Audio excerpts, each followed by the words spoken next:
Welcome to Sips of Cinema, the show where we drink a whole entire bottle of wine until it's bone dry while talking about movies. I'm Cameron Kozak, and here's my co-host Chandler Kozak, also my brother. What up? Let's talk about movies.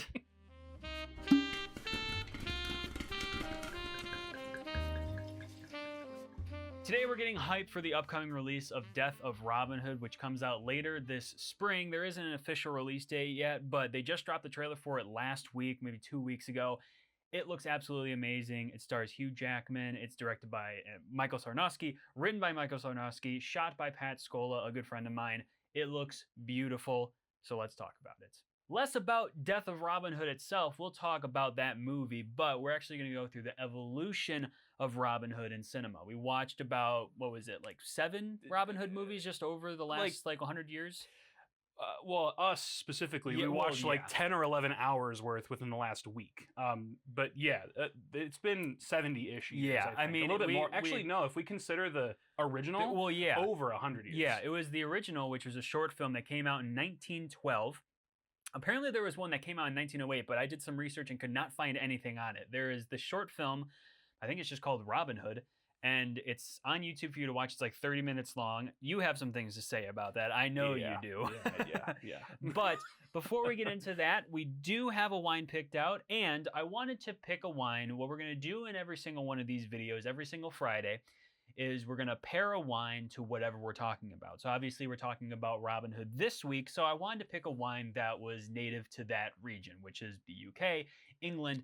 But with the laws in Michigan revolving around alcohol, it's impossible to get anything shipped to Michigan. So I went to the closest thing I could find, which is Burgundy, France, and their Pinot Noir, because Pinot Noir is actually one of UK's most grown grapes at around 29% of all grapes grown in the UK. So we have a Pinot Noir from Burgundy, and there's notes of cherries, mushroom, leather. It goes perfect, powdery tannins. It goes perfect with the concept of grunginess with Death of Robin Hood. So let's get talking. So starting off with our Robin Hood movies was the short film from 1912, just called Robin Hood, and we both have things to say about it. I know you hated it with all your guts. Yeah. I have a couple things to say on it too, but what did you think of the 1912 one? So I did hate it. to put it very simply, it was. But it might also just be because we look at film with the lens of like how we see them now. Mm-hmm. Movies were way different back then. Oh, yeah. Considering how old they were, the technology they had at the time, mm-hmm. everything, like obviously things are different. But the thing that I just couldn't get past was how it felt incredibly overacted. And maybe they had to do that because mm-hmm. there was no sound. Yep. So they had to be overly dramatic to make a point. Mm-hmm. But there were just so many things that were. It was just like it felt very dated. It felt very dated. And no, I know that it was. I totally agree. I mean, when I was watching it, I've seen quite a bit of or like short films from that period where they were silent films. I mean, I went to film school, so I watched a couple of them. So I think I have a little bit more of appreciation, but also just you kind of just like it's kind of like what you should expect when watching a movie that's 114 years old, 114 years old, which is crazy. But I totally understand. I mean, if that was like the first short film, silent film that I've ever watched, I would have hated it too, and I definitely didn't like it. I mean, it's not something that I could ever sit through again. But I think it also has to do with the fact that I need dialogue to keep my attention. Mm-hmm. And I mean, to be fair, I did watch this while I was on a bicycle at the gym. So I was doing other things while watching it. Yeah. But it was so hard to keep my focus. I kept drifting to other things that were happening. It definitely was. And that version, which is I think the only version that you can watch online, which is it's on YouTube, so anyone can watch it. But I think the reason that it's so hard to watch is because it's actually someone found original. It's a restoration. Someone found like the original, but a lot of it was damaged, so they had to go in redo some of the title cards that they were doing, because that's how they talked in those originals, is that they had the text on screen, which I think I have a soft spot for that. I think it's really fun. I like that when they actually incorporate it in like the future, like the newer, which we will get to because we watched a lot of Robin Hood movies. They do it in newer ones, but I didn't necessarily like it. I think it was just kind of the history behind it is really cool. I mean, as far as Robin Hood itself, the story was written. It's almost not even worth talking about as far as like when Robin Hood was discovered, because there are theories that Robin Hood was a real person. There are theories that it started in 1100, and there's theories that that it was written in 1600. So it's really hard to pinpoint when it started, which I think adds a little bit to the mystery like of it. I think that adds to why people love Robin Hood so much, is because it's this story that's so old, but people still go back to it. But it's really interesting to see where it started, because that was like the first that and not even one of the first not the first Robin Hood film. It was like one of the first films ever made. I think like one of the first was like uh the um the moon one, where they like shoot the moon with the rocket, like the classic, and like it gets in his eye. I think that was from like 1904 or like 1898 or something like that. So it's one of the first things that people have ever seen. So when I'm watching something like that, I kind of like try to go back in time and try to imagine being someone in the theater, because like watching some of that stuff, like images on screen, like they're only used to ever seeing people or a picture, but watching a moving picture.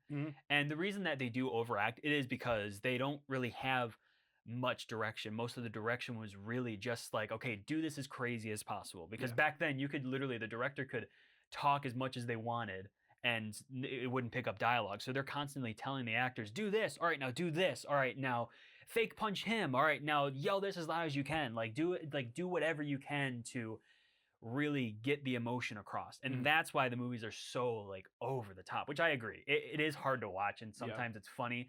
But I like one thing I do like about it though is that it's not like much different from a lot of the ones that we've seen, except for like the costume design. It all looks very similar to the Renaissance era. We'll get to some of the more recent ones where they kind of step away from like the very bright color Renaissance that they kind of like drifted from later in the future. Especially Death of Robin Hood takes a different approach, but we'll get to that. That's one of the reasons why we're so excited for it, because it just looks so good. But yeah, so Robin Hood 1912, it's fun to watch. It's good history, and I think that it did its job as far as being a film, and they did what they wanted to, and it's fun, but not much to go home about. But The Adventures of Robin Hood from 1938. I really like this one. I know you said you didn't. No, I thought it was okay. It just, and maybe it again is just because of the certain type of movies I enjoy, but it was a good it was a good upgrade from the 1912 for sure, and it is up there with my favorite of the bunch. Yeah, but it doesn't take the cake as like my favorite of all. No, of them. that's okay. It's not it's my second favorite. We'll get to what my favorite was, but I loved. I mean, we watched. I think let's see, it was 1, 2, like 6 or 7. Right? Was it that much? Cut that out. Cut that out. We're not keeping that in. Yo, future me, cut that out. It was 7. No, you should keep it in. I think it's funny. But no, definitely keep it in. Definitely keep it in. People love that shit. All right. That was unintentional and I hate it. It's so funny. Oh my god. All right. But The Adventures of Robin Hood. So I really, really like this one. I think that it understands exactly what Robin Hood is. And although I'm very excited for the Death of Robin Hood and how it's really taking the darker approach, the R-rated approach, almost like the Logan approach. I mean, it's basically like Logan and the Northman. The cinematography really feels like the Northman, and Hugh Jackman playing another old grungy character that's usually played in a more, young, youthful kind of, way. I think it's really interesting, but I do also love when it sticks to what we all know Robin Hood to be. And it's someone in green tights. He has, bow and arrow. He does the Robin Hood. He shoots an arrow with another arrow. Like, it really understands that aspect of the character. And this movie is huge in the cinematic world. I mean, it was the most expensive film that Warner Brothers released at the time, with a $2 million budget, which is equivalent to around $50 million today. Yeah. That's amazing. I mean, The Death of Robin Hood only has around, I think, a $10 million budget, and it looks glorious. But this movie had a $2 million budget, which is insane. I think it was actually only originally supposed to get around 900,000, but they needed 3 strip Technicolor film, which cost an insane amount of money. And the way that 3 strip Technicolor film worked is that, and correct me if I'm wrong, because I don't want to sound like an idiot, but it was filmed, the way that they filmed the movie was that it was shot on 3 different colored films. It was green, it was, oh wait, no, blue. I think it's blue, yellow, red. I'm pretty sure those are the three. I think when it comes to movies, it's cyan, magenta, and yellow. I think those are the 3 when it comes to film. I don't know. Well, Technicolor is different. I'm pretty sure. okay. I'm pretty sure it was blue. Because those are the main. Those are the 3 The main. primaries, Yeah, those are the yeah. primaries. So it was blue, red, and yellow. Correct me if I'm wrong, but I'm pretty sure. And it was shot on 3 different film of those colors. So a blue film, yellow film, and a red film, and then they overlay them in the editing process to really give it that bright color, which I think we're desperately missing that in films nowadays, because films nowadays, I mean, they kind of all, a lot of them have like that Netflix glow, and I say that in not a positive way. They all just look super flat and just don't have a lot of depth to them. But when it comes to movies like this that really have those bright colors, like that was one of the reasons why, I mean, I like Wicked, but the coloring in that movie is just so awful. It's so dull. But the original Wizard of Oz was so good because they used Technicolor. And I think that we should definitely be using it more. It's very expensive, more expensive than it was back then, but I think that we should try and find ways around making films look like this again. Have we seen films in recent days with Technicolor? I actually don't The know. Brutalist. Okay, yeah. The Brutalist, that one definitely yeah, is, the Brutalist used oh wait, no. Wait, yeah, no, they did. They did use some. I'm pretty sure they used Technicolor. And One Battle After Another used Technicolor. Okay. And I'm blanking on his name, but you know, so you know the guy in Avatar. Mhm. He's also in Saving Private Ryan, the one that gets shot down. He asks for morphine. Yeah, Him. yeah. The guy that He- becomes the Avatar. Are you talking about like the main No, character? no. In Saving Private Ryan, the guy that he gets shot down, Okay. and his team huddles over him. I'm actually just gonna look it up because what he, and I'm so sorry that I'm flanking on his name, but he is actually, he runs a company that restores 70mm cameras. So that movies like One Battle After Another and The Brutalist can use them in their films. Awesome. But I want to put respect onto his name. So let me just look it up real quick. It was Giovanni Ribisi. Okay. So he runs a company that restores 70mm cameras so that films nowadays can use them. And The Odyssey is shot completely on 70mm cameras. So that is something that we're also excited for. I cannot wait.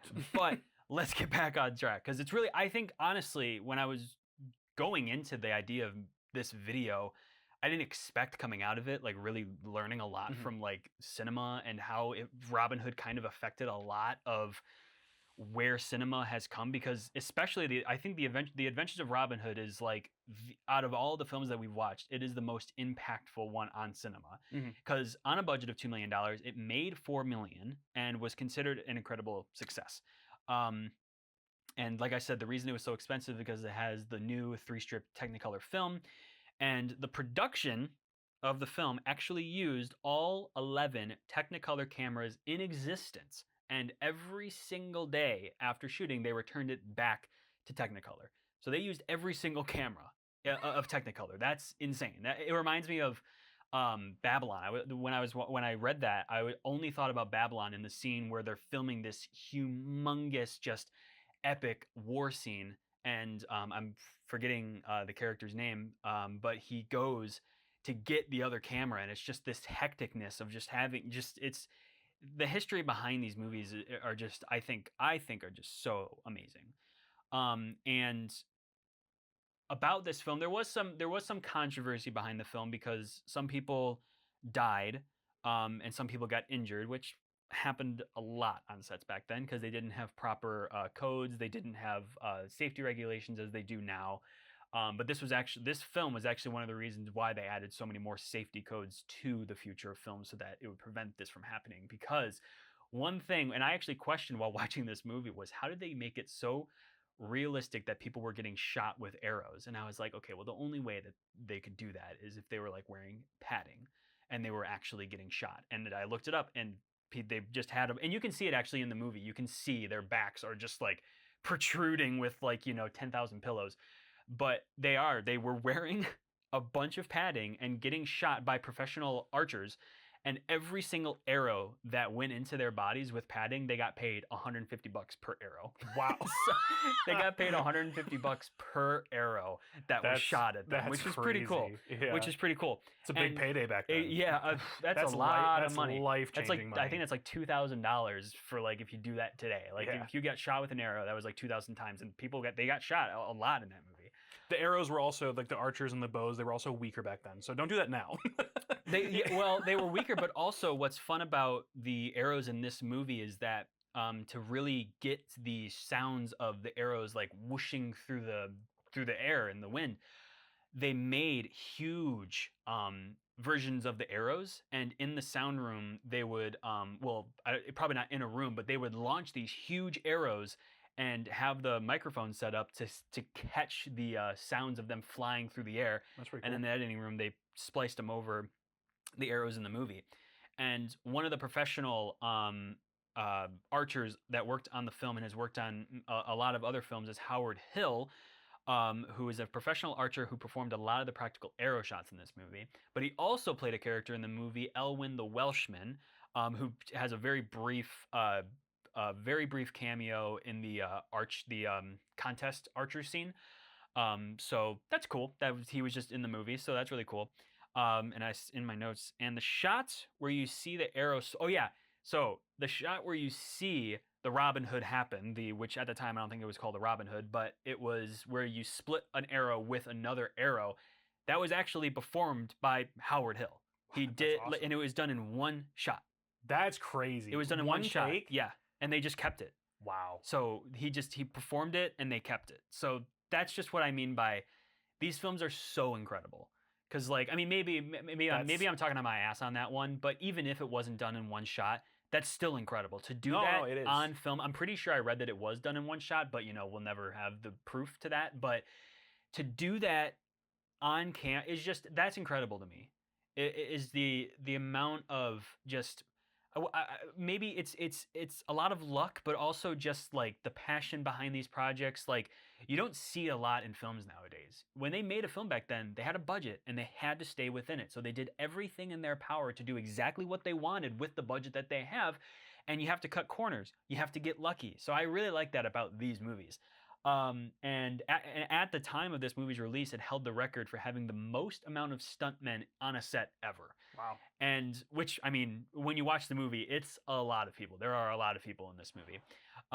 Errol, I think that's how you pronounce it, Errol Flynn, who played Robin Hood in the movie, loved working with William Cayley, one of the directors on the film, but did not do well with the other director, Michael Curtis, because during the filming, an actor stabbed Errol Flynn in the back because the director told him it wasn't exciting enough. It wasn't exciting enough. So he told the actor to take the protective point or the protective case off of the point of the sword, and told him it's just not exciting enough. So Errol got actually stabbed. But listen to this. Crazy. He heard the actor apologize and said, the director, like Michael, said that it just wasn't exciting enough, so he told me to take the point off, so I'm sorry. Errol climbed up to where Michael was sitting while directing the project, because he was probably sitting up in like a huge like a box or whatever. Grabbed him by the throat and said, "Is this exciting enough for you?" So there's just, I don't think there ever existed a nice director back in the early days of filmmaking. I think they all were just greedy and wanted to get the shot that they wanted, so they would do stuff like that. And so that was pretty badass, I think. You know what I think would be really cool, actually? If we get the same kind of, I don't know why my brain is spacing on the movie, but it was the movie that showcased how old movies were made. Was that, did you talk about it earlier? They showed behind the scenes on Babylon? old, yeah, okay. Oh yeah, it was Babylon. Yeah, Babylon. I think it would be really interesting if we got another film that was kind of like The Disaster Artist, where it was talking about how a movie was made. It would be iconic to get Errol to have that scene on camera. I think it would be "Is awesome. This exciting enough?" No, I agree, because I actually think I said that back when Babylon came out, is that I want more movies to be like this in that era, because what I think, and yes, I think that's a great idea, but what I always thought is that I think they should make a Babylon style Wizard of Oz, where because Oh, the okay. behind the scenes of that movie is fucking crazy. It They would is have to talk about nuts. how all the asbestos gets dropped on their head. Well, but all the Why do we have it all this way? that, but the sexual assault, like all the crap that happened on that set, and not saying that's the reason they should make the movie. I just mean that I think that a Babylon style movie that exposes what Hollywood really was, because when people watch these movies, they're just like, oh, bright colors, like funny characters, but they don't like know what really goes on behind the scenes. And like you were saying, I think that would be awesome if they did something like that, where they did a movie kind of like Babylon, where they took some of the most like influential movies from the time and really like dug deep into what it was like behind the scenes. I think that would be great. Yeah. It sounds Oscar baity, which Oscar baity isn't a real thing. It's not, but I think that sounds really cool. Yeah. This movie was nominated for 4 Oscars, including Best Picture, and took home 3 for art direction, film editing, and original score. So that is pretty damn cool. I think I think this movie is. I loved this movie, and I think that it has that charm that we look for in Robin Hood. It has the comedic value. It it has the love interest with Marianne, right? Marianne. Marianne. Maid Marianne. And I think that it looks absolutely gorgeous. I wish movies still looked as good as this stuff. Movies, don't get me wrong, movies look amazing nowadays, but I just think that with Technicolor, it was such a huge advancement, and they didn't use a lot, because even back then it was super expensive, because the science behind it is nuts. It's so cool. It's like it's just amazing to me, I think. It is kind of crazy to see how, compared to movies nowadays, you can see like, and I'm not saying they don't dedicate stuff to building sets and doing all that kind of stuff, but it seems a little bit more formulaic now, whereas back in the old, like in that time when they made films at that era, they put so much dedication into building their sets. Like the scene where Marion was like locked up. Yep. Like it looked like she was in an actual dungeon. And I know. The one thing that my dad was talking about when we were watching the movie was like our dad. Well, our dad, yes. But like he said they spent so much on her wardrobe. She's in a different dress in every scene. Oh, I know. Yeah. It's crazy. I mean, but that's another thing. That's another reason why I like the movie, because like there's one scene, it's at the beginning of the movie where I think it's Lord John or whatever, so like I think it's King Richard's brother or something or whatever. And in that room, it's a set. Like you can tell it's a set, and like, but it looks so good. And that's what I love about these old movies, is that you can tell they're sets, and I think that adds a lot of like authenticity to it. It just really does. You can tell that they really built this movie. They wanted to make this movie look as good as it does, but it looks like you're on a set, and I think that's great. I think that's awesome. I really do. I think that that's another reason why I think this movie just holds up so well, because a lot of movies from that time, I mean, they can become cheesy, but there was like really nothing that I could really complain about with this movie. I mean, except that it's not something that like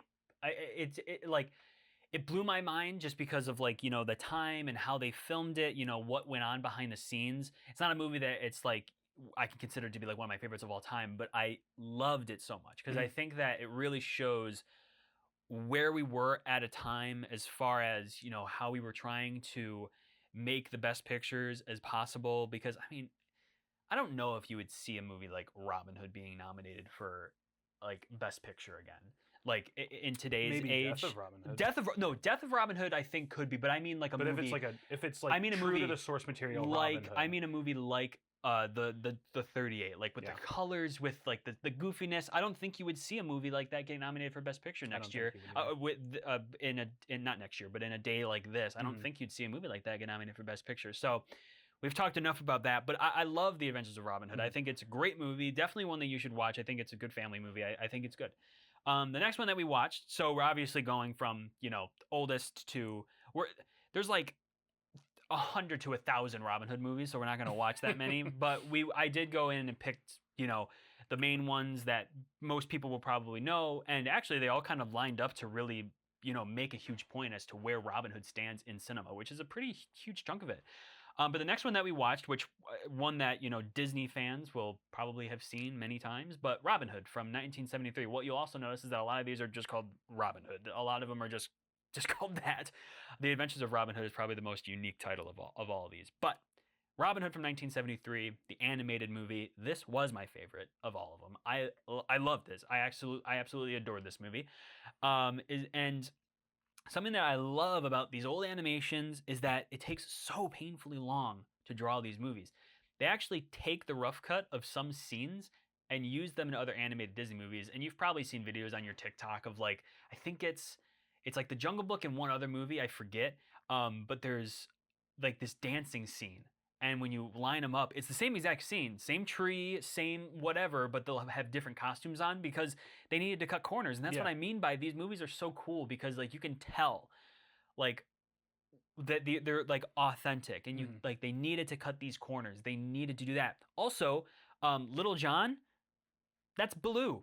That's Baloo from the Jungle Book. Yep, it is the same design. It's the same design. I mean, there's like literally, and it's the same actor too. Yep. It's Phil Harris, same actor. So it's just like I think that's really cool. It makes the connection like they could be in like the same like universe, but they're like they don't make it a point to like announce that. But I think it's cool, and I think that adds to a lot of the authenticity that we're missing in a lot of Disney movies nowadays. I think that Disney movies nowadays. I love Disney. I have friends at Disney. I love Disney so much, and I love most of the stuff that they put out. But I love when a movie isn't so distracting with its animation. I think movies like this that are cozy, that ease the mind, they're really good for kids. I think they're really, it's just a good way, and great colors too, because this also uses Technicolor, and it just looks beautiful. I mean, it just looks beautiful. There's really nothing that looks bad, except for like, there's like just a couple scenes that the animation is just a little bit off with the drawing, but you really can't notice it at all. And I think that adds a lot to it. It literally looks like you're just watching like the pages flipping back and forth with the different, accidental pencil drawings. You just see it every now and then. And I think that's great. But what did you think of this movie? I was talking a little bit. So to build off of what you're talking about with like how painstaking it is to draw, and this is a little bit of a diversion or a side tangent, but I am coded to say tweet because that's what I grew up with. But X, there was a post on X. Oh, tweet. Okay, yeah. You can say tweet. We all say tweet. The original, like one of the illustrators for Fairly Odd Parents, posted a scene that because he was talking about how like he hates how all of these AI bros are saying I made this. And it's just like a computer prompt. Oh, I know. Don't even start on AI. I know. We won't it go sucks. into that. We can make another video talking about AI because it sucks. But what he posted was that he was like, you guys will never understand how much work goes into these. And he talked about how this scene had like 2,000 plus individually hand-drawn pages that was then sent over to a different team to rotoscope, to color correct, to grade, to render, so that it had like a 3D-esque motion, but it was all hand-drawn. It's crazy, and I haven't like an art background. I went to school for graphic design, all that kind of stuff. It is crazy to think how much work goes into all this stuff. Oh, it's insane. It's literally, it's unbelievable. I saw, maybe it was the movie, maybe I'm mistaken on the name, but it's like Brother Bear, like the original cartoon. The illustrator of that movie made another one recently. Oh no, I know. Like Polar Bear or Snow Bear or something it's Snow like Bear. that. It's great. And I actually he follows me on TikTok, so I followed him back. And what's funny is that's my fiance Stephanie. That's my fiance's favorite movie, Brother Bear. It's her like one of her favorite movies of all time, her favorite Disney movie. She loves it. So it was awesome when I found out that the director was following me because he actually there's a little bit of a sad story. We'll get back onto talking about Robin Hood, but there's a little bit of a sad story with him. He's a really great person. He's really nice. He's really passionate about art, especially because I went into before he released Snow Bear to the public, because I think everyone can watch it now, and I highly recommend that you do. It's very good. But he had like a live stream where he was showing it off for like one of the first times with people, and he talked about it. He talked about why he left Disney. His wife had died at the time, and he was just like, he really lost connection with the art and just like really lost that motivation. And but ever since then, he took a break for a little bit, and ever since, because I think Brother Bear was the only movie that he directed for Disney. And he left the scene, but he kept doing animation. And Snow Bear, I think, has been in production for like better part of like 15 years, which that's what I mean. That's a 7-minute short film or whatever. Yep. Like it's That's a lot of work for 15 years. I mean, a lot of that was probably just, coming up with the design, coming up with the doing all this design, kind of and stuff. putting things off for a little bit. But things take that long. I mean, it's just like, it takes a long time. I've made a short film that we made it together. It was 3 minutes, and we had like 24 hours of film. It's just like it takes a lot of work, and that's just filming. Yeah. That's nothing. It's like that's Coming why when up with the people story. that's why when people say that like animation is like it's like a kids format, which like, yeah, a lot of animation is a lot of kids shows, but no, it's not meant for kids. Like, I mean, animation it's a medium. It's a way of filmmaking. It's its own category. That's why I think that a lot more animated movies should be nominated for Best Picture, because only 3 have been. It's been Beauty and the Beast, Toy Story 3, and oh man, what is it? Was it Up? No, it wasn't Up. It was another Pixar movie. I'm pretty sure it was Wall-E. No, sorry, not Wall-E. Oh wait, yeah, I think it was. Was it I think Wall-E? it was Wall-E. Whatever. I know the answer, but when I have to think, Big sidetrack. Yeah, Big sidetrack from Robin Hood. But big sidetrack. All We'll that get being back. said, But it's important stuff to talk about. We can talk about that in the future video about just Disney, animation being its own medium, and how people really are kind of like underselling how important animation is, because AI, which we will make a video on, because I have a lot to say, and I know you do as an artist. AI sucks. And I don't mean this to sound in any mean way as possible, because I've seen a lot of people saying it about their AI art. You are not creative. Find a new thing. You're not creative. AI art is not creative. No. Sorry. It's been proven that AI art literally just pulls pieces from the It's internet. literally Combines it's just coding. It just takes bits and pieces from this and then makes something. It's just, AI art is not creative. I'm pissed at Coke. I'm pissed at Coke. Understandably Yeah, so. I'm pissed at Coke. The reason I bring that up though is that I thoroughly enjoy all of like the original animated Disney movies. Oh, they just look so great. They are untouchable. They look great. The stories are simple, easy. They're just they're so good. Yeah. But you go ahead. I want to see that medium come back. And I know that would take a lot, and it would be a market in film that wouldn't be as well received as the other kind of stuff that we're seeing right now. But Snow Bear, or I think it was Snow Bear. Yeah, I'm pretty sure it was Snow Bear. Seeing that pop up on my feed brought back so many memories of seeing all of those movies for the first time as a kid. It's unbelievable how talented people are.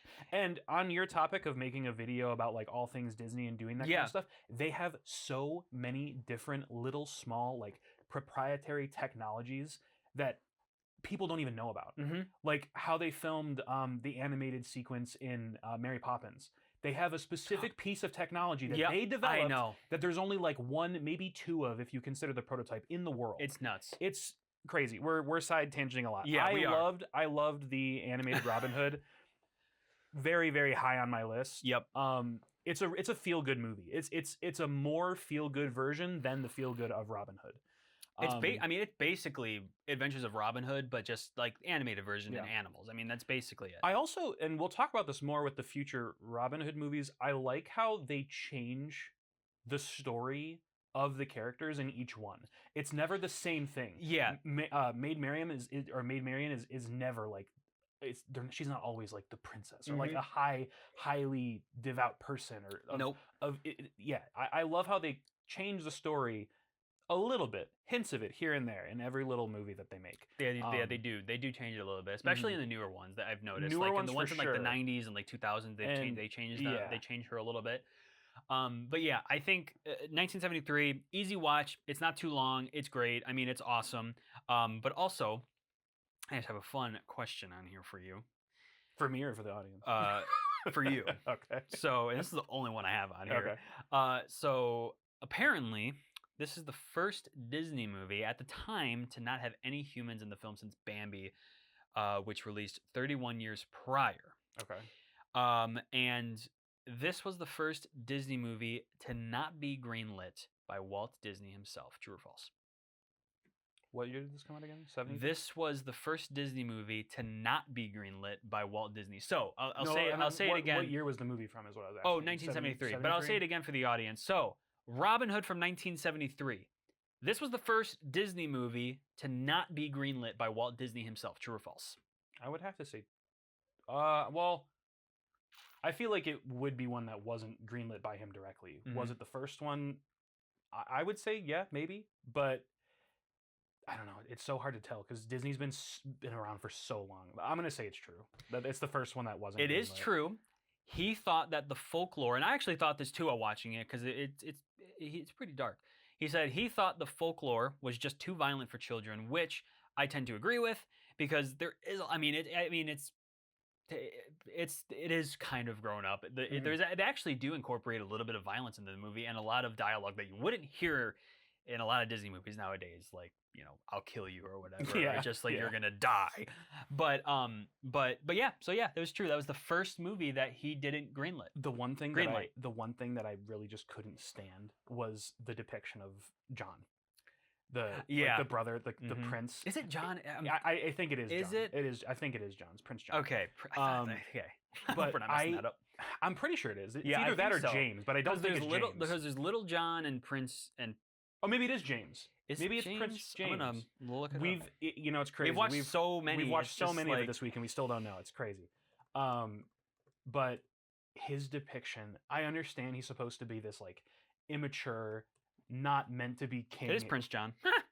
Okay, so we just had a bunch of Johns in the movie. But I could not, and I understand it's also a kids movie, so they were catering to like a younger audience. But him sucking his thumb. Oh, I know. Every single scene he was in, Yep. got on my nerves so much. And I was wondering why they did that because it's not like it's like picking on like it's not like the adventure. It's not like he had mommy issues in like the Adventures of Robin Hood. So I was trying to make a connection as to like why they were so set on making. Maybe they just wanted to make him look like a pussy. No, I mean sorry. Well, he was a cat. So. Yeah. But I think what it was is they were just trying to depict him as someone that's like immature and childish because he was not meant to be king. Nope. So and it's something for kids to laugh at. Mhm. Like, oh, he's doing what I do. He's doing what I do. Why is he doing that? I just stopped doing that myself. Yeah, exactly. Mom, he's doing it. I want to do it. Yeah. But so yeah, so that's my favorite of the ones that we've watched. This next one is one of my favorites and one that we used to watch a lot as kids. But Robin Hood, Prince of Thieves. So this is the one with Kevin Costner. Kevin Costner. In my head, I was thinking Kevin Hart. Yep. Yeah. Could you? They need to make that. Yeah. So Kevin Costner. So this is Kevin Costner's Robin Hood. It's so good. I mean, it's great. We just rewatched it. It's been probably like 10 years since I've seen it. But it's so good. It's so fun. It's definitely a very different take on Robin Hood. It's more this is actually, so this is the start, and maybe they made a few more before this, but this is what I think is the start where they really like drifted away from like green tights, Robin Hood being this jokester. He is still a little bit sly and, he makes jokes in this movie, but they definitely stray away from like the colorful nature of like the original movies. But I love this movie. Alan Rickman, rest in peace, dude. You are so good. He is so good. And I have a lot written down about him, but so Alan Rickman actually turned down the role of sheriff twice before he was told that he could have carte blanche, which is just complete freedom to do what he wanted with the character. I'm sorry if I mispronounced that. I'm pretty sure it's French. But that just means that he had complete freedom to do whatever he wanted with the character, and that was the one exception that he would accept the role for. And you see it a lot in this movie. There's a scene where he says, and we're canceling Christmas or whatever. That was complete. He added that. Yeah. He added that line. So he had a lot. So, and actually, he hated the script. He hated the script of this movie. So he actually rewrote his lines. He rewrote his lines in a bar with one of his buddies, and then he ended up winning a BAFTA for his performance. He's great in this movie. I mean, he's like Phenomenal. he's probably the best part of it. He is probably my Yeah. favorite part of the Mhm. movie. He's my favorite actor that's in there. He's awesome. I mean, and he's great. It's coming from a background of watching Harry Potter all the time. You Yeah, can Snape. see Snape in the character Mhm. as well. It's that same the same tone, the Yep. cadence and how he speaks, and like his That's just kind of how he speaks too. Yeah. Like if you watch Love Actually, that's just Mhm. how he speaks. But go ahead. his like snippy personality. Yep. Like in the end of the movie, spoilers. It's been out for years. but Yeah. spoilers. In the end of 37 years. in the end of the movie when Robin Hood comes crashing through the glass and he's like on his knees and he just turns and he goes, "Do you mind?" I know, it's just I'm in the middle of something. it's so good. Yeah, he has this like girl sitting in front of him with like she's like half naked. Do you mind? I'm in the middle of I'm in the something. middle of committing a lot of Yeah. but But- so he's awesome. Yeah. He's so good. And I mean it was he was a sad loss because I'm pretty sure in almost all of his roles I think he just ad-libbed like a lot of his performances which is what made them feel so natural to like the character, and he adds so much because when I was watching this movie too, I saw Snape as well, but also this character is just so crazy and so obnoxious, so funny. Just he's great in this movie. I think he does a fantastic job. And something that we talked about at the very beginning of the movie Mhm. was the initial trumpet tune. Yes. So that is actually it's been a while since we've seen this movie, but when you watch this movie and it opens up, you're going to hear a trumpet tune and you're going to recognize that trumpet tune. That is actually the same exact score that they use in the Disney DVD releases for the commercials. Like, we have our heading. Here we go. Yeah, here we go. That's the song that they use. It's the ba-da-da, ba-da-da, bum, bum, bum, bum, bum, bum. That's the tune. That is this movie's theme song, and they use it for that movie. And I think that it's amazing. Yep. I think it's an amazing, amazing score. So that was really cool. I totally forgot that because I do remember knowing that. Like I remember when we first watched it, I was like, that sounds familiar, in like my 10-year-old voice. And I figured out that that's what it was from, and I completely forgot because it's been so long since we watched it.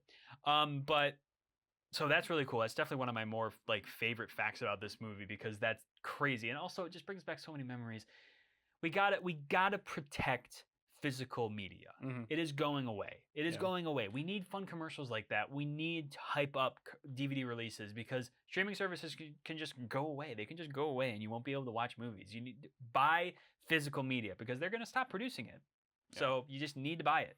Not to mention sub services, like all the subscription based stuff. It's getting more exorbitant as it goes. The more people use it, the more expensive they make it because they know that they can. Exactly. I mean, So- seriously, they know that people will do it. They won't cancel their subscriptions, whatever. But it's just physical media is super important. I love what the Criterion Collection is doing. I love what A24 is doing because A24 is releasing their movies in their own like Criterion-esque collectors bundles where it's like, they have like this cool art for the case and they release the movie. It's just physical media is important. Make sure to remember to buy your favorite movies on DVD or Blu-ray.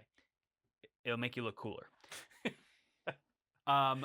Sean Connery, legend, James Bond, legend. He was actually offered the role of Lord Loxley, but turned it down because he felt that he was playing too many fathers. Mhm. But he did play King Richard at the very end of the movie, which is super, super cool. So such a big name in movies, and he was in the They movie do for that. like 2 minutes. they do that a lot with Mhm. they did it in Men in Tights. They Mhm. had Patrick Stewart playing, which we'll talk about. That's one of the ones we watched. But Patrick Stewart played King Richard. They tend to do that with like the big reveal of like the Yeah. King Richard character. So I think that was really cool. So that was just a little fun fact about the movie. But also, this is the highest grossing Robin Hood movie ever. Understandably, so. At least I think so. No. Wait, yeah. I'm pretty sure it is because I mean, the only thing that I can think of that would take it would either be the 1938 one, just because of how like money was different back then. If it made $4 million, that was around $100 million at the time. So it wasn't this one made. Let me look it up. Prince of Thieves. I think it made 380 million. I mean, the only other future one that I could see making more would be the 2010 one. Yeah, the Russell Crowe one. It would be 2010. Which it is. So this one made 390 million. So Prince of Thieves made 390 million, and actually, oh wait, no, I know this. I think Robin Hood 2010 made, I think it made the most, but it didn't. Nope, 321 million. The 2010. So the Kevin Costner one did make the most money. And we'll get to the 2010 one because that is one that we also watched. But that one might actually be my favorite. That one might be your favorite. All we'll right, talk about that later, we'll get but that one we'll might get to actually it. be my favorite. So yeah, Prince of Thieves is awesome. I mean, it's creepy. It has really good set design. It has really good costumes. I think it really sets itself apart from like what we know so much about Robin Hood to make itself its own unique thing. Great score. Great characters, great performances. I mean, Kevin Costner as Robin Hood is just like iconic in my opinion. That's what I grew up with, but I think it's great. But now we're getting to Robin Hood Men in Tights. So Robin Hood Men in Tights is a movie by Mel Brooks. And so he also did like Spaceballs and like parody movies like that, which we love Spaceball. Can we please do a whole episode on Spaceballs? Mm-hmm. I could talk about that movie for we will. hours. They're making another one. There's a second. Yeah. It's directed by Josh Gad, who voices Olaf. Say psych right now. No, because I don't lie. I need to see that. We will see it. And actually, so Mel Brooks is still alive, thank God. He's almost 100. I think he turns 100 in July. Really? Yep, I'm pretty sure. What? Yep, and I think he's returning as Yoda in that movie. Oh, well, whatever his character, he plays Yoda, but it's his character. Yeah, the Yoda version. The Yoda version in Spaceballs, which I love Spaceballs. We grew up on Spaceballs.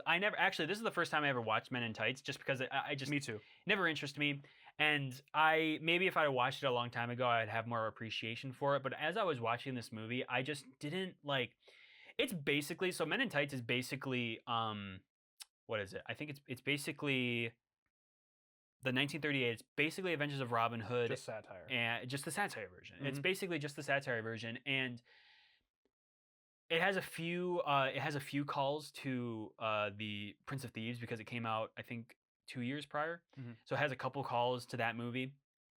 And I liked it. I think it was fun because Achu, played by Dave Chappelle, is, I'm pretty sure, a play on words with... crap, what's his name from Prince of Thieves? Well, him and his dad both had names that were like sneezes. Well, yeah, it was Achu, but I think it was crap. It was let me just while he's looking that up. One of the things that I did want to mention about this because I thought it was cool.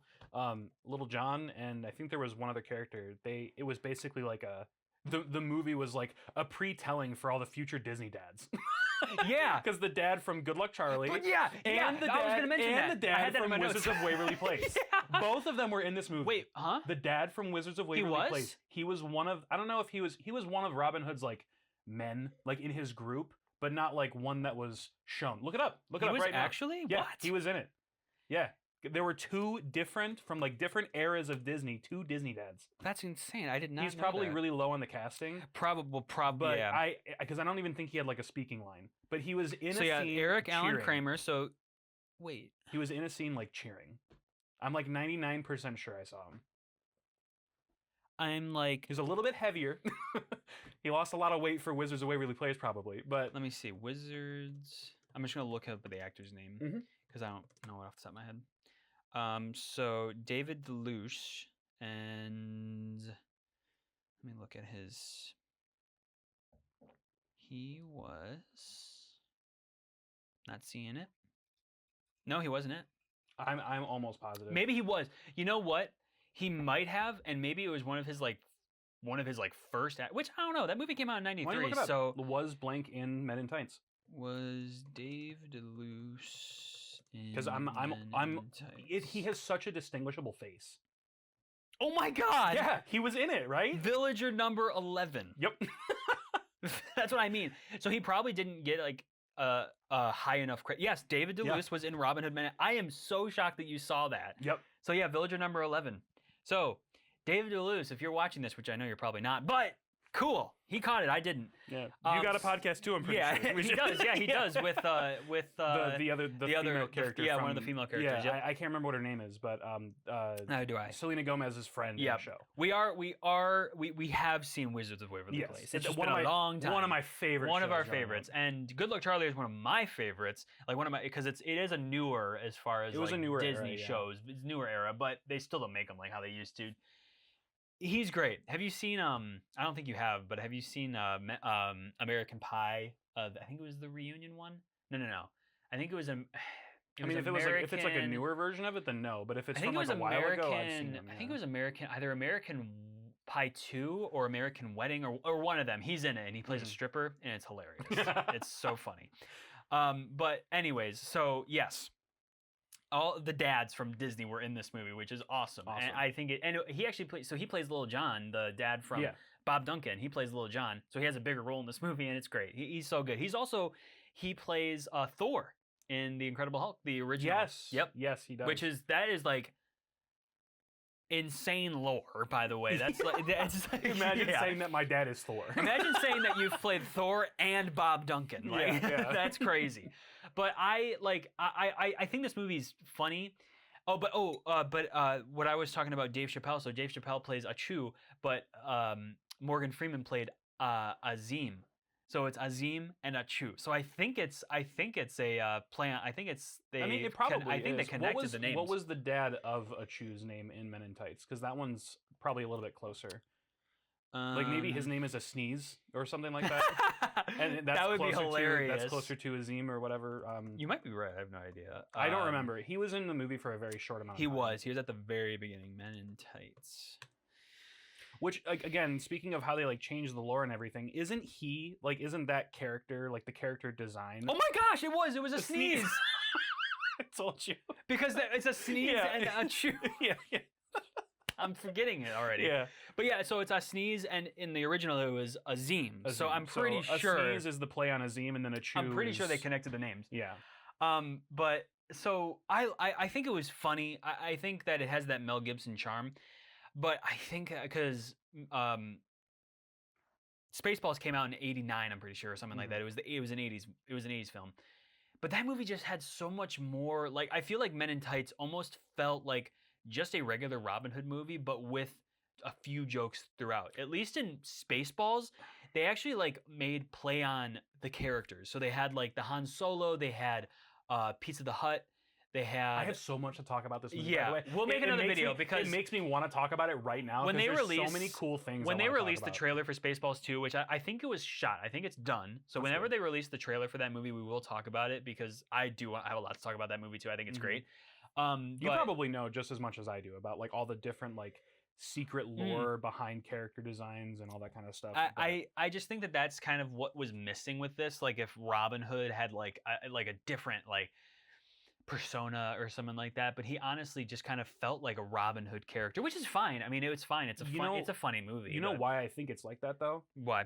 I almost said Spaceballs. Star Wars. Yeah. Star Wars had a lot more lore-wise. They do. It's a huge universe, and Robin Hood is a movie. Mm-hmm. So like Spaceballs made a parody of a saga. But like, whereas sorry, I'm cutting you off. Go ahead. Hood just was a movie. Go ahead. Sorry, I was cutting you off. No, you're good. I'm just saying like Star Wars has like this whole universe behind it with a bunch of untold characters, and it was a book.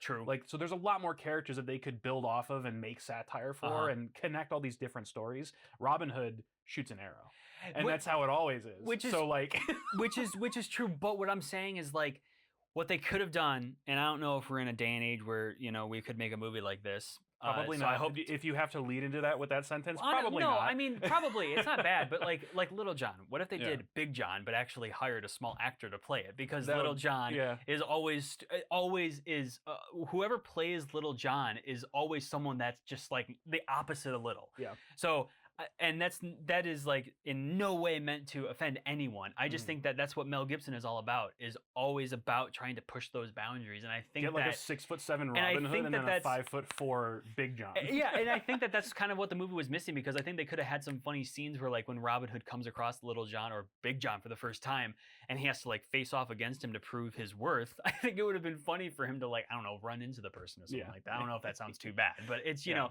in like the filmmaker and like writer's mind, I think that would have been a funnier route, and I think that would have added a lot to the Mel Gibson charm, because I feel like this movie, I feel like Men in Tights relied a lot on I can't get past the fact that he's 100 almost. oh yeah, I know. That's crazy. Well, Dick Van Dyke just turned 100. That I believe. Yeah, which actually, I don't believe it. If he's not, amazing. no, I don't mean I believe it in terms of like how he acts. Like, he definitely doesn't act his age. He's a 100-year-old that acts like he's 50 or 60. Oh, I know. I'm almost 29.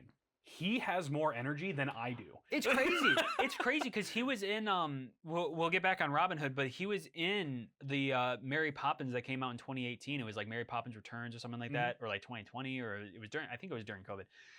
But he was in that movie as a cameo, and he danced. He would dance on top of a table. The dude he does workouts every single day. He also has a 54-year-old wife, so dude's killing it. Yeah.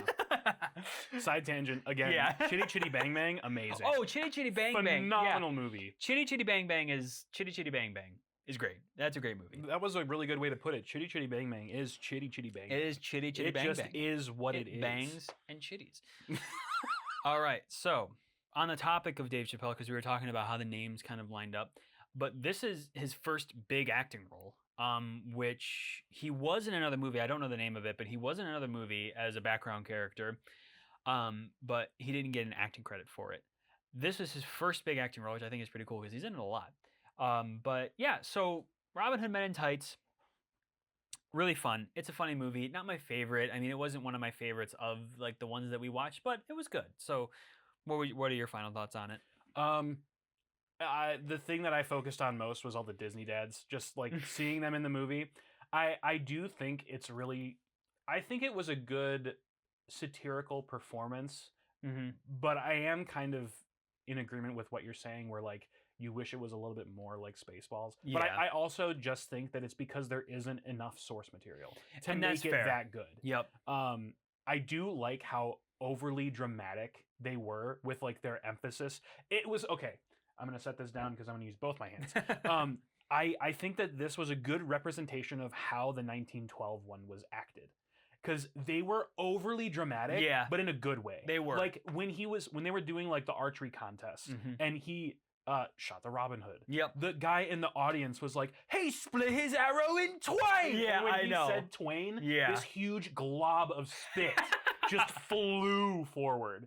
I think they did a really good job treating it like satire. They definitely did. A lot of the stuff was overacted. Well, Mel Gibson does that the best. I mean, he does work with satirical comedy very well. And as far as that goes, yes, it was very good satirical comedy. I think it was a funny movie. I just, like I would much rather wish it was more. I would much rather prefer like rewatching Spaceballs over and over again over it. Yeah. Like I just think that movie's a lot better. Yeah, me too. But okay, so we got two more movies. We have Robin Hood from 2010, which is the Russell Crowe, which actually this is the oldest character that's played Robin Hood until Hugh Jackman.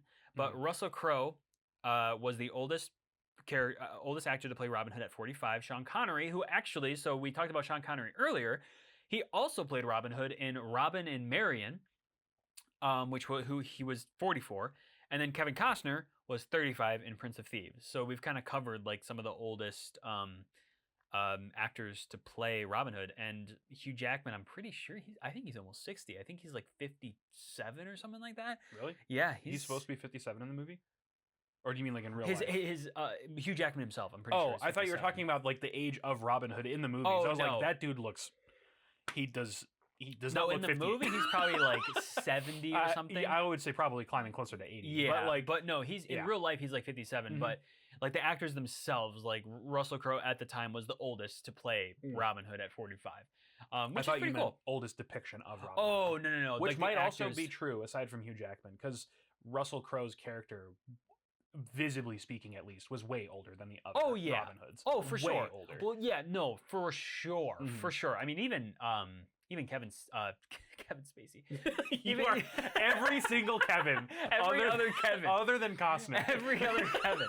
Kevin Costner.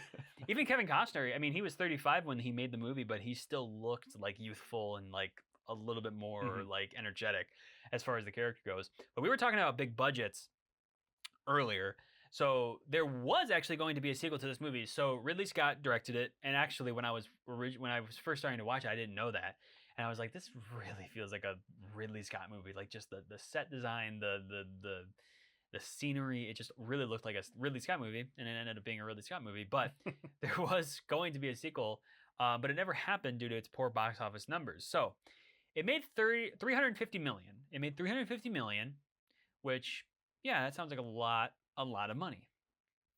But it had a $200 million budget, 200 to 230 million. And to even break even, you need to make double that. So it should have made 460 million to be able to have gotten a sequel. So around 500 million it should have made, but it only made 350, which just was not enough. And honestly, I know you said that this was like your favorite. I liked it.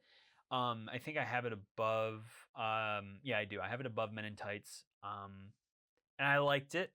I think it just like it's not as worse as the next one. I did not like the next one. Oh my! You didn't like it? We'll get to the next one when we get to the next one. But you didn't like it? Oh my god! You didn't like it though? Okay, good, because I didn't like it either. My mom and dad honestly, were like they liked it a lot. I was like, I know. fucking did not like it at all. It's very close to 1912 for me, if I'm being honest. It is way on It's the bottom horrible. of my list. It's absolutely dreadful. It's a terrible movie. Yeah. But and I'm pretty sure, I mean, you can probably assume what the next one will be. But talking about the Robin Hood 2010, fun movie.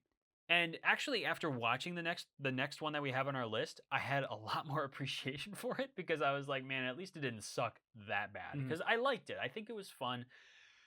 I think it was missing a lot of character. I just was not connected to almost any of the characters, but it did have really good fight scenes. Ridley Scott does a really good job with fight scenes. I mean, he's worked with. Actually, I have a fun fact on here about Russell Crowe and Ridley Scott, and that is that Ridley Scott and Russell Crowe actually worked together on 4 other films before Robin Hood, but they apparently didn't get along on the set of this movie, which spoiled their relationship, which is why they haven't worked with each other since. So that could have also been another reason why they didn't have a sequel. But yeah, so apparently, and you know, I've watched a lot of interviews with Ridley Scott, and he is a very narcissistic, egotistical person. You know, he makes great movies, not in recent years, but he is a great filmmaker. He's done a lot in the cinematic world, but he definitely does have an ego problem. And I think I can see where they had that sort of like fighting nature on set. But yeah, so they're probably never going to work together again. And you know, I kind of want to see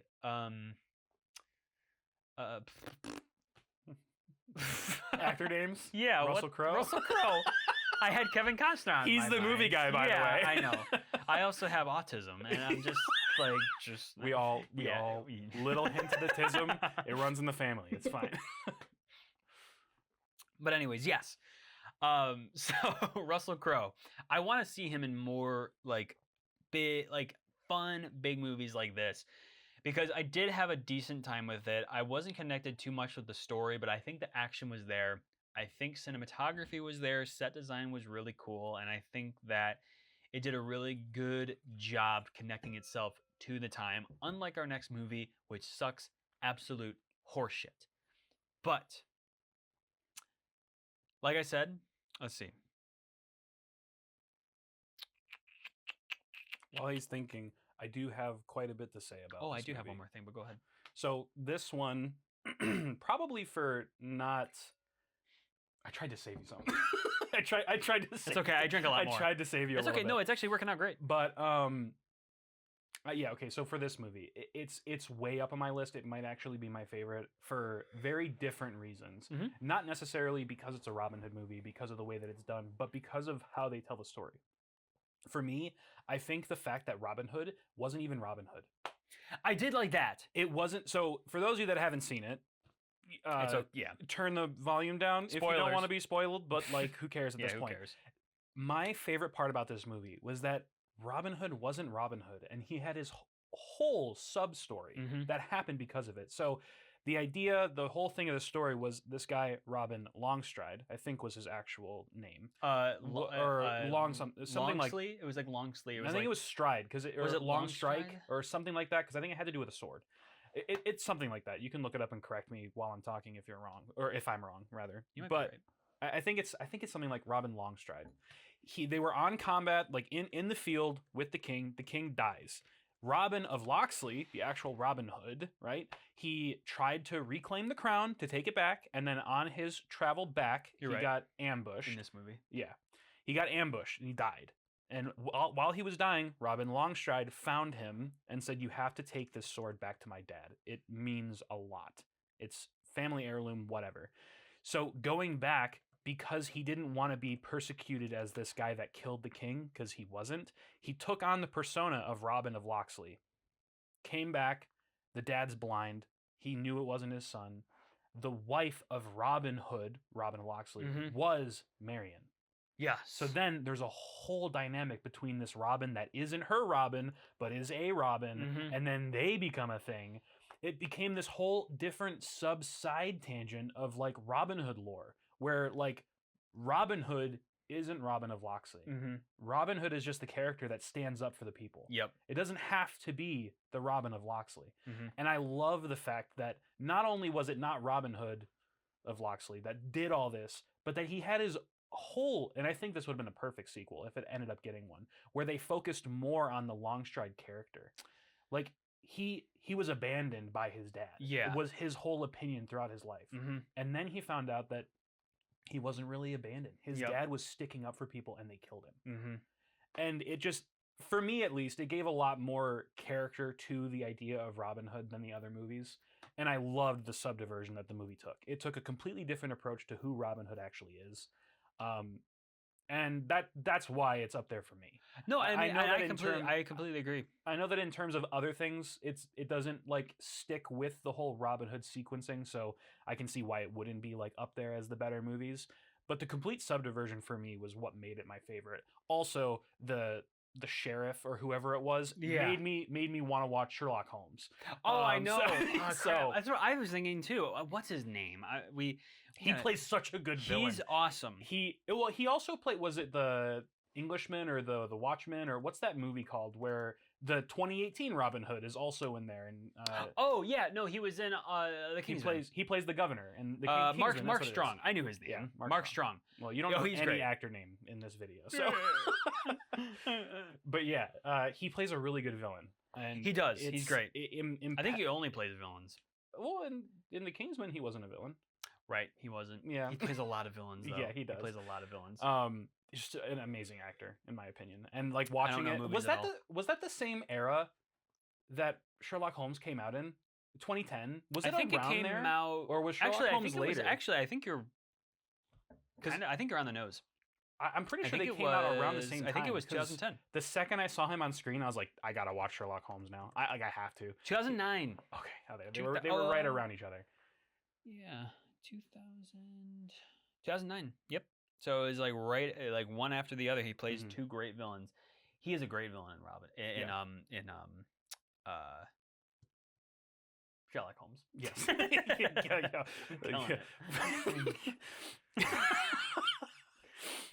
I love how these episodes of this show, podcast, whatever you want to call it, it's gonna start and it's gonna finish. It's just we derailed throughout the entire thing. Well, that's the point. We're doing great because we're supposed to be finishing when the bottle finishes too. So we're pretty. I mean, I'll have to go pretty slow on this last. The bottle's done. I'll have to go pretty slow on this last glass here, but the bottle's done. Yeah, I've been drinking pretty fast. But so. The movie that it was my least favorite. I hated it. I did not like it at all. There was only like maybe one or two things that I liked about it. But if it isn't your least favorite, reassess. Yeah, like is a strong word. Robin Hood 2018, the one with Taron Egerton. This movie sucked. This is the first time. It's in his notes. Yeah, this movie sucked. Yeah, I had to read it. This movie sucks. But no, this is like the last Robin Hood movie that we got in Hollywood. I mean, I haven't paid attention, but we may have gotten a couple more in like low budget shows or a low budget movie, but this is like the last big Hollywood movie that we've gotten. And oh god, it sucks. I mean, it's just not fun. There's no character.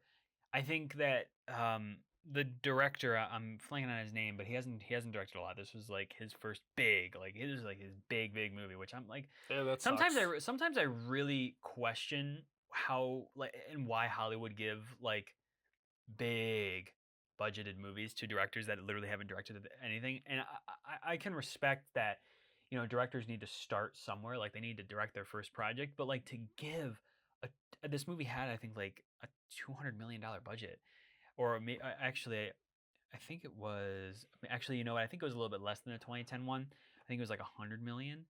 It's just so much money that gets thrown around. But like, could you imagine like putting giving 100 million into something that yeah, bad? 100. Okay, so it had $100 million to give that to a director that just really hasn't directed a lot of big things. I think that's bizarre to me. And like, oh wait, no crap, no. One more thing I wanted to say about 2010. Mm-hmm. Sam Raimi, mm-hmm. Spider-Man. Yeah, he was actually considered to direct the 2010 one over Ridley Scott. Oh my god, wait. That would be so cool. That would have been so much better. I think Ridley Scott did a decent job. I think he did a good job with the direction. Imagine of it, a Ridley.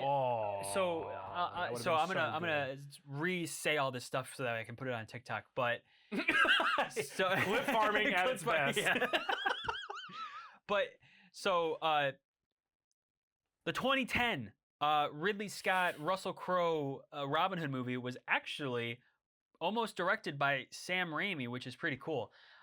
So Sam Raimi has directed, you know, he directed the Spider-Man movies, he directed the Evil Dead movies, you know, did a lot in cinema in the horror universe. You know, he's coming out with a new movie called Send Help, which looks great. He directed In the Multiverse of Madness, the Doctor Strange sequel. You remember that. Yeah. He directed that one. Mm-hmm. And actually, I think that movie's pretty underrated. I think that movie's fun. I think Sam Raimi brought a lot to the MCU that it was missing. But yeah, Sam Raimi was supposed to direct Robin Hood, and I think Sam Raimi would direct a killer Robin Hood. So Hollywood, if you're listening, still consider Sam Raimi. I think he would do a great job. I think he could make a great like horror version of this story. So Sam Raimi, you should direct a Robin Hood movie. And clip farming. Yeah, and clip farming. Okay. Now, I love this. Whatever conversation at this point. I love how you just like switch into it. You're like Ridley Scott. That's my job. I have to know how to do that. But Robin Hood 2018. So we both got to finish our wines to talk about this bullshit. So this movie sucks. I mean, we already talked a little bit about it, but this movie is just so bad. What I was saying is that, so I'll put some respect onto the director's name, just because I want to give him some respect. But on the while you're looking that up, on the conversation of directors just getting movies that don't necessarily make sense, you probably know this. I don't know like what movie it was and what movie they came from, but there was a movie, I believe it was a horror movie, that had a director on it, and the director, it might have actually been one of the videos that you did a while ago that I edited. It was some director that came out of nowhere, and the only thing they did prior to that was like this insanely unknown short film. And then they came and they directed this like huge movie. Oh, it was crap. It was I don't remember what movie it was, but I remember you talking about it. And I have the same kind of Was it Lilo and Stitch?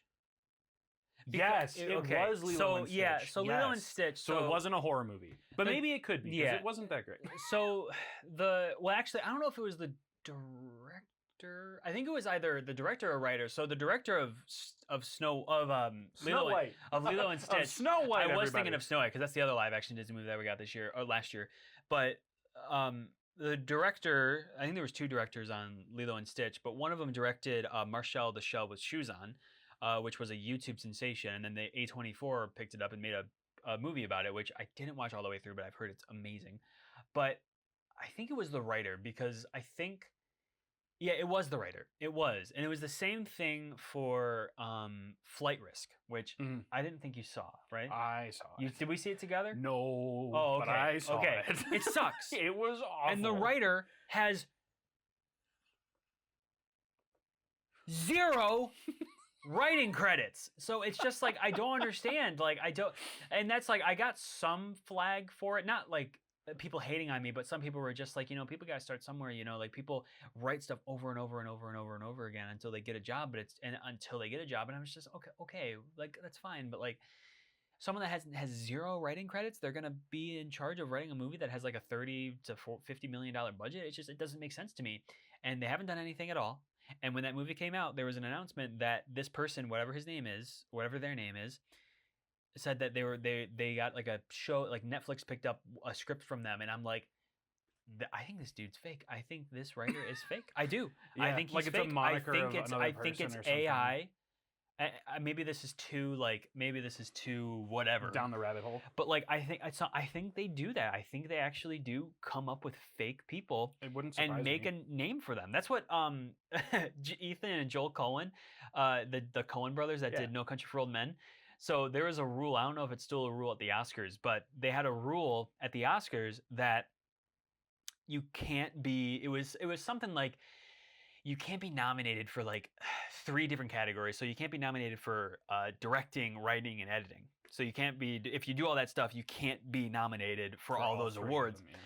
So they came up with an alias. With fake names they came up with an alias for the editor, and then they won all 3 of them. So they won all 3 of them. Bros are scheming in the back like this is gonna work. So it works. But like, see, that's one thing. That's one thing. They actually we claim these on their behalf because they couldn't make it today. Yeah. So they won all 3. So I mean, so that's fine. But like, so I don't know if that's still a rule. I don't know. There's a lot of rules when it comes to all that kind of stuff. That's but hilarious. Just like when it comes to like. I had mentioned, I think I mentioned this in like a couple of videos back in the beginning of the year when Flight Risk came out, but I genuinely think that the movie was written by AI, because if you watch that movie, or not even, maybe not written by AI. Y'all need a pilot. But like they either bought a script and then they completely just put it in a generator and completely reworked it, and then they have this fake alias that they put the name on so that it looks like it was actually written by someone. Because I did research into that guy, and here I'll look up his name, because I don't remember us having a conversation about I don't want to put any like, disrespect onto this guy's name, but there's like one picture of him. But yeah, so it's Jared Rosenberg. So let me look him up. Jared. The is silent. So yeah, look. So this is literally. So I don't know if you can see this, but that's Jared Rosenberg. It hasn't changed since the beginning of the year. It has not changed.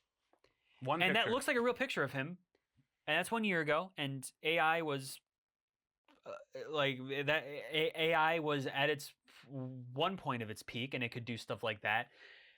But he's writer of Flight Risk. He's writer for Flight Risk, and he has another credit for Money for Nothing inside the Federal Reserve from 2013. So I have no idea what that is. I think it might be a short film or something, but he has one other writing credit. So Jared Rosenberg, if you're watching this, I don't want to put any disrespect on your name. I did not like Flight Risk at all. So I hope you're a real person. Prove you're real. I hope you're a real person. Prove you're real. I genuinely think that it was written by AI or something like that, and they're like covering it up with something else, because you can't. There's no like that movie was so god awful. Yeah, it was god awful. And they used AI in the movie, so like they did. Yeah, they did. I made a video on that, and I was pissed about it because they used AI to generate a cabin in the snow, and it looked like AI. Like, I mean, it was just like whatever. We're getting off topic, but most of this hasn't been talked about Robinhood at all. No, but it's interesting stuff. I can still use it as clips. Yeah. But getting back onto the topic, because we were talking about, like, I'm not trying to put shame onto directors, because I understand, like, we all have to start somewhere. But I had looked it up and I hadn't said it yet, but I just want to get the director's name right. Put some respect onto his name. While he's looking that up, unless you're ready. Otto biography? Otto Bathurst. It's either Otto Bathurst or Otto. I'm gonna say Otto Bathurst. I'm pretty sure that's how you pronounce it. That's the director of Robin Hood 2018. I can respect, and I do. I can respect his vision behind wanting to kind of make this movie postmodern and like have it be historically accurate. Because actually, they had this. I think I wrote it down here. They had this.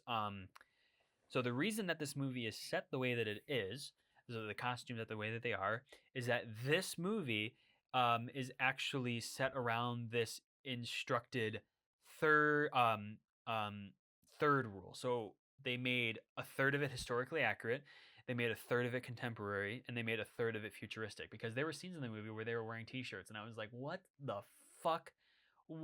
I was watching this and I was like, what year is it? Seriously, why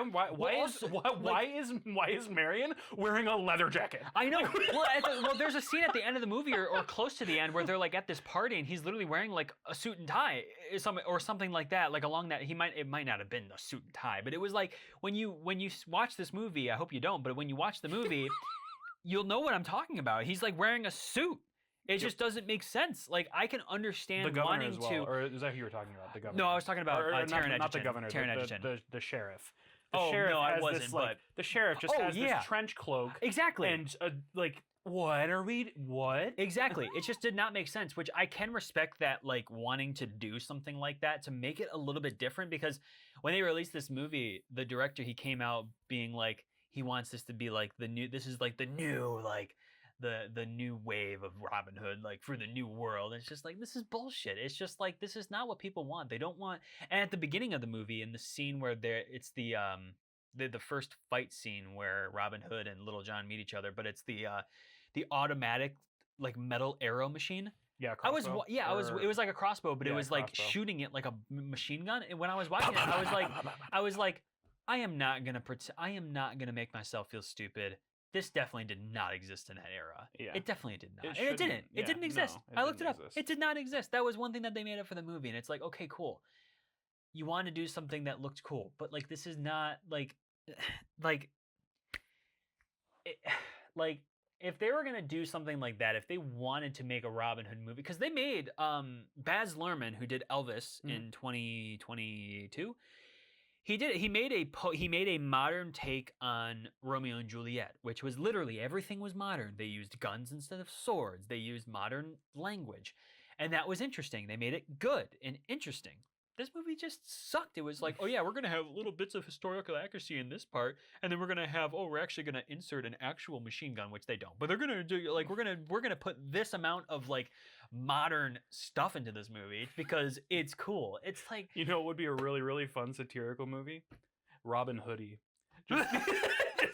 Yeah. Cast Eminem. Just put him in a hoodie. Yeah, just cast Eminem as Robin Hood. Just like, hey. But no, seriously, it's just like, I don't like.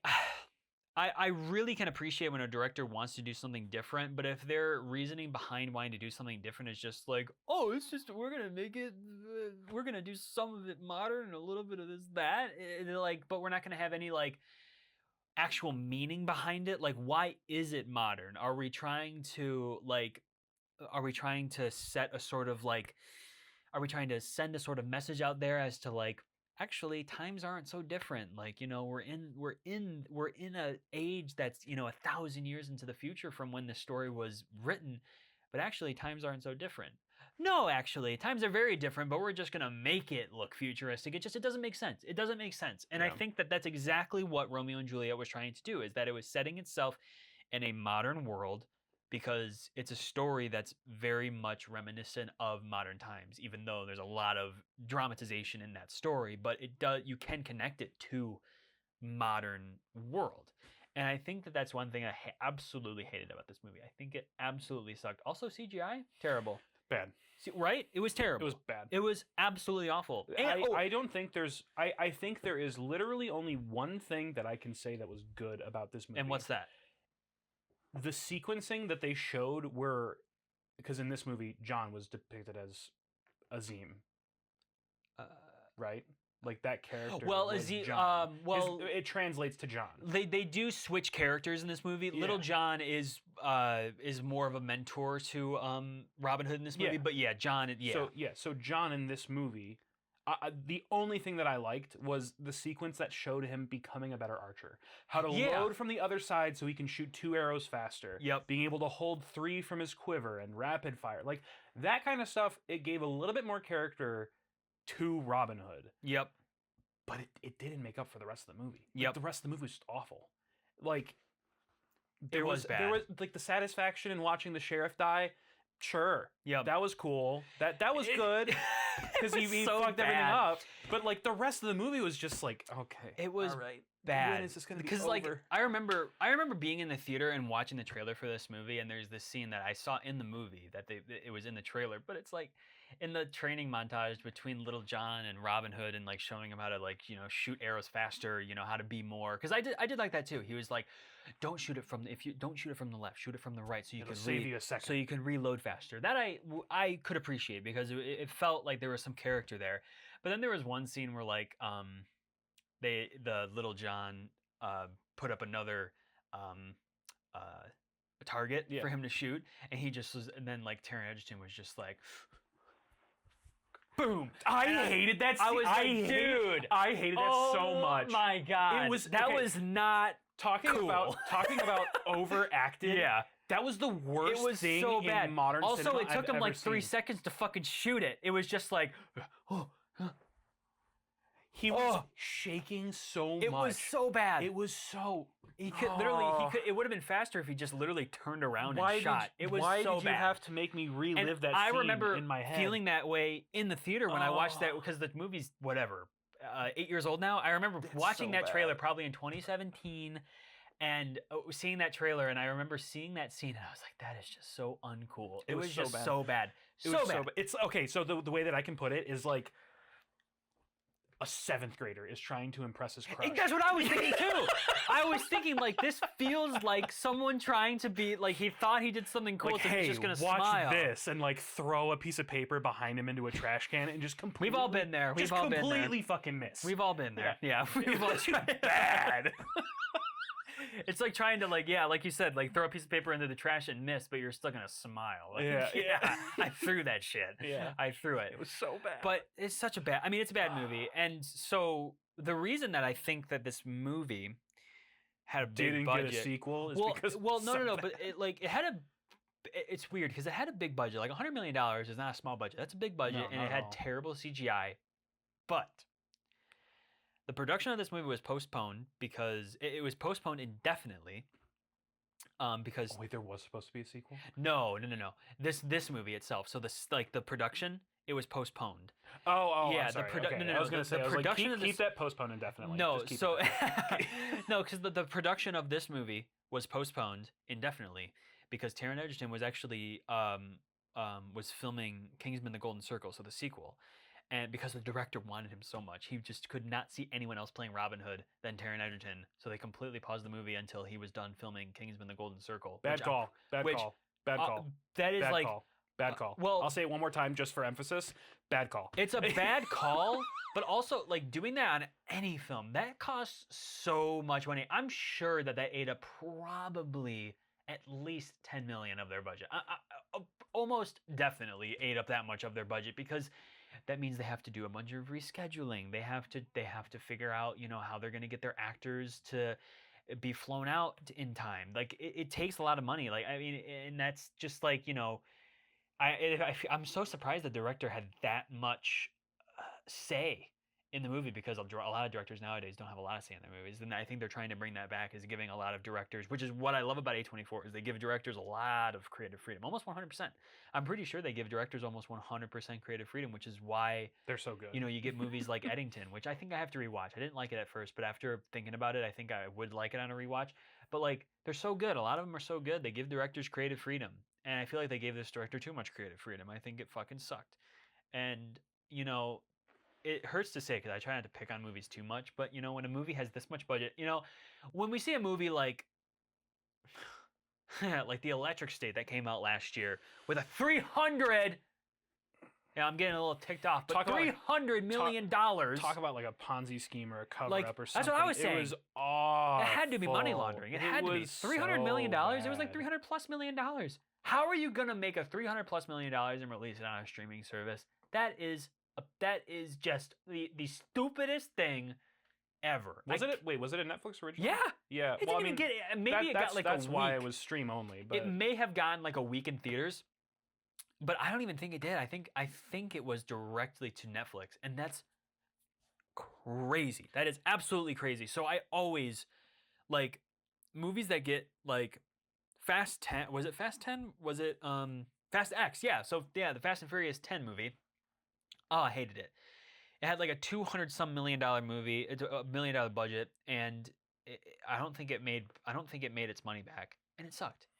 It's just like it sucked. You know how many great independent movies that you could have funded with that? Give someone $5 million and they can make a masterpiece. You know what the electric state makes me think? It makes me think of like, I mean, this as a business owner and stuff like that. Yeah. You want to pay less taxes. Oh yeah. How about we have one more massive business expense? Yep. How about we have one more massive business expense so that we can like write it off? Yeah. Like They probably had a $30 million dinner. Yeah. During the production of the. No, yeah, well, electric yeah, state. that. But what I mean is like, oh my God, we have so many bills to pay this Yeah. upcoming season. Let's just make one movie. Yeah. Let's just throw some money away so we can pay less taxes. We gotta Oh do my something. God. We have to do something. Let's get the biggest names and make the worst movie possible. Yeah, I know. It's just like, oh, it's such a bummer because Didn't like they also have to pay like an exorbitant amount of money to like the Mr. Peanut brand to oh use yeah, that character? they needed to tax write-offs, baby. Yeah, exactly. No, seriously, seriously. Well, actually, the whole entire movie can be a tax write-off. That's literally what it is. Well, yeah, but I Like- mean, they were raking up the Oh, bill. no, I know. That's- Specifically it's to just- cover what they needed. But like the thing about it is like Electric State, from like I don't know, at first glance might not look disgusting. It might not look like it has terrible CGI, but once you It looks really horrible. look at it, it's just like this movie has a $300 million budget. It should look a lot better. They should invest in more lighting. They should invest in more set design because I think this movie was almost 100% done on green screen except for maybe a couple sets that were built. Dreadful. The movie sucks. Now we're getting really off topic. But basically, I mean, it's important. We can talk about this more in like a future video, talking about like budgeting and movies, with big budgets and what kind of parasitical effect it has on the cinematic world as to how it really just like movies. So many movies are getting made nowadays that have no impact on people's view of film. So many films came out in the early 50s and 30s and even the 90s that people just like can really connect to and really just be like, this is cinema, this is film. And a lot of movies, Blade Runner 2049, No Country for Old Men, Whiplash, there's a lot of movies. Whiplash, my favorite movie of all time. There are a lot of movies. There are a lot of influential movies that are coming out nowadays. And I'm not saying that there aren't, but there are definitely a lot more movies being budgeted beyond belief that just suck. It's like, if you're going to put this much money into a movie, why not make it good? Why not add an extra 50 million to make sure that it's good? It doesn't make sense to me. A lot of movies nowadays are getting so many budgets and it's like, I can predict that it's not going to make its money back because it's just not interesting. Or they'll give a $150 million budget to a movie and then not market it at all. It's like, what are we doing? What are we doing? It just doesn't make sense. And sometimes the movies that don't get the marketing end up being the good ones. It doesn't make sense. There are so many inaccuracies in the cinematic world as far as what's being produced, what's not being produced. It doesn't make sense to me. And I think this is a good example. I think Robinhood 2018 is a good example, even though it doesn't have like the most absurd budget of all time. $100 million is still a lot of money.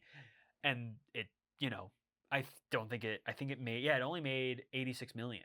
So it didn't even make back less. Yeah. So it didn't. That is a bomb. That, like, I mean, when you think of, we can talk. Like I said, we can make another video talking about budget. But when we're talking about budget, so Avengers Endgame. It's coming back to the theaters. I know. Doomsday I'm thing. super excited. I need to see that. But for that the Doomsday movie, trailer or the end credit Yep. scene. But that movie, I think they said it had like a $380 million budget, but realistically, it probably had $1 billion. It was probably $1 billion movie, so it needs to make $1 billion to not even break even. It needs to make $2 million to break even. Luckily, it made $2 billion, so it broke even. So it did really good. But that's a kind of movie that you can bet on. Same thing with Doomsday. I mean, Doomsday has a huge budget. I think it almost probably has a $2 billion budget, which is fucking insane. It's almost a shoe-in though. I mean, those kind of movies, like even and like this might be like a hot take, but I feel like even if a Marvel movie isn't good, it will always meet whatever standard it needs to meet. Honestly, In terms of sales, that used to be true. That used to be true. It hasn't. Well, been. I guess in Literally, I guess in recent years I it think hasn't the only been, but movie that has made a decent amount of money was Thunderbolts. I'm pretty sure Thunderbolts is the only Marvel movie that has made. great, by the way. I think it's. Oh yeah, Thunderbolts. I personally, Thunderbolts I'm is great. so glad that that's the movie that reestablished, hopefully reestablished the new era of Marvel movies. We need to get back to that. Yeah, Thunderbolts made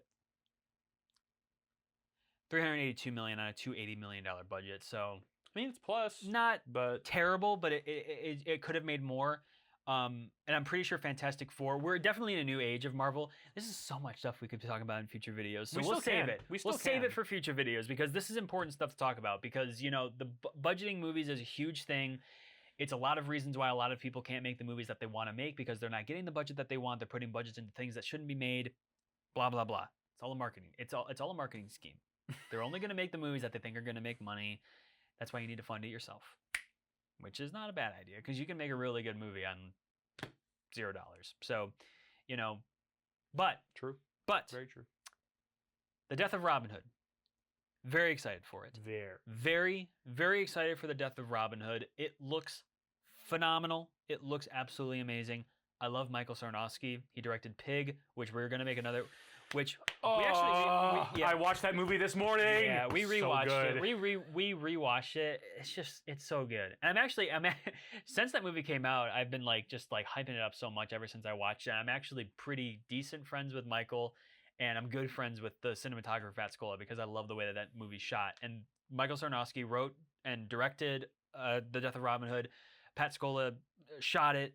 Looks. It looks so good. It's so exciting to see a movie that just looks so good. It's so refreshing to finally see a trailer that's just man, that movie looks so damn good. It just looks so good. And I'm very, very excited for it. It's really cool to see Hugh Jackman back in a role like Logan because this is very much like Logan mixed with The Northman, which Northman's a great movie. Really, really well shot. It looks like The Northman, feels like The Northman, feels like Logan. This movie's going to be great. It's definitely going to separate itself a lot from any other Robin Hood iteration. It's going to be the first R-rated Robin Hood movie that we've ever seen. And I'm saying that with there not being an official R rating confirmation, but the trailer that they showed is pretty much a red band trailer because there's some pretty graphic violence in it. So I'm almost 100% positive it's going to be R rated and it's going to be freaking awesome. It's going to be awesome. I can't wait. So Robin Hood. The Death of Robin Hood, no official release date yet, but definitely go watch the trailer. I'm sure we'll play the trailer throughout this video, just in the corner or something like that. But definitely go watch the trailer for yourself. It looks phenomenal. We need more movies like this. Unfortunately, I don't think we're going to be seeing a lot of marketing for this movie.